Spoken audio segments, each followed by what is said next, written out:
registration form. It's just a basic Google form where we're going to enter in the information for our new user. So our new hypothetical user is going to be named Amanda.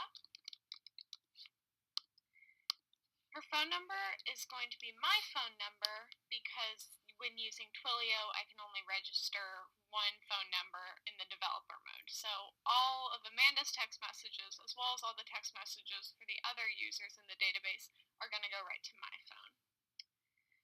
So let's see, Amanda's in a relationship. She has not been sexually active within the last 3 months. She is bisexual and a transgender female. Alright, so we're going to submit the form, and that should get her into the database. We can check by checking our Google spreadsheet for responses.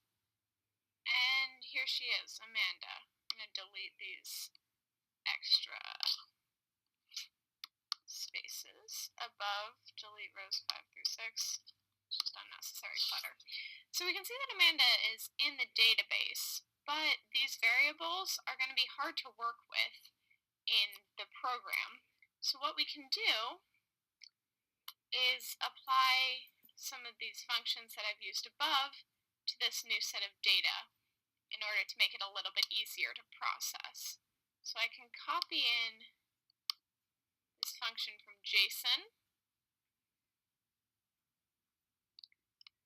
copy that, and bring that right down to our new users row. So here we go.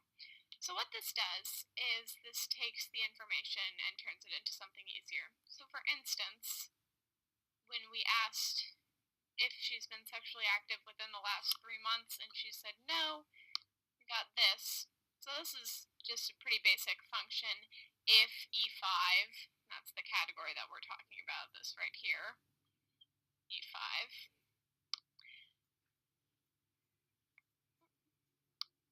If E5 equals yes, then it would enter as a Y, as it did up here. If not, then no, then N. So now that's saved as an N. That's going to be a lot easier to use in our program. So now what we have to do is make sure that this updated file gets saved to the CSV, the comma-separated variable sheet that we're going to be using in the actual program. So that we can do File, Download As, CSV, comma-separated values. So we download that. That's going to show up right here. Open it up in Text Wrangler. This saves weird on the computer, so all we'll have to do there is do a File, Save As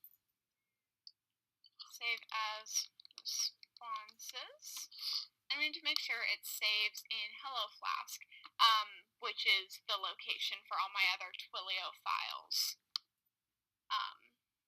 that I'm using to run this program. So it's saved. Responses.csv already exists. So we want to replace this. This is just a previous version of the form that I've saved onto my computer.